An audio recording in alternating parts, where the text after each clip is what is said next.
देश के chief of defence staff general Bipin Rawat व उनकी पत्नी मधुलिका समेत 13 आर्मी अफसर की तमिलनाडु के कुन्नूर में 8 दिसंबर को हुए हेलीकॉप्टर हादसे में मौत हो गई थी, जिन्हें दिल्ली में जनरल रावत समेत सभी शहीदों को श्रद्धांजलि दी गई।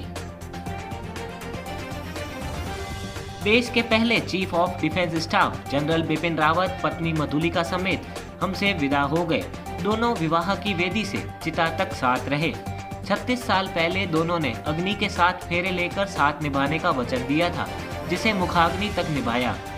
दिल्ली के आर्मी कैंट में शुक्रवार को जनरल रावत और उनकी पत्नी का पार्थिव देह को एक ही साथ चिता पर अंतिम विदाई दी गई। दोनों बेटियों कृतिका और तारिणी ने एक साथ उन्हें मुखाग्नि दी। जनरल रावत की अंतिम यात्रा भावुक कर देने वाली रही। सेना के किसी सर्वोच्च अफसर की अंतिम यात्रा के लिए शायद ही दिल्ली में कभी ऐसी भीड़ उमड़ी हो। पूरे रास्ते पर लोगों ने फूल बरसाए और सब वाहन के साथ साथ तिरंगा लेकर दौड़े। नारे लगाते रहे, जनरल बिपिन रावत अमर रहे। अंतिम संस्कार के दौरान पूरा आर्मी कैंट भारत माता की जय के नारों से गूंजता रहा।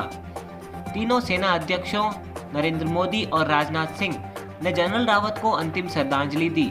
उन्हें 17 तोपों की सलामी दी गई और इस दौरान 800 मिलिट्री पर्सनल मौजूद थे। जनरल रावत और उनकी पत्नी की तमिलनाडु के कुन्नूर में 8 दिसंबर को हुए हेलीकॉप्टर हादसे में मौत हो गई थी। इस हादसे में कुल 13 लोगों की मौत हुई है। बेटियों ने नम आंखों से माता पिता को विदा किया।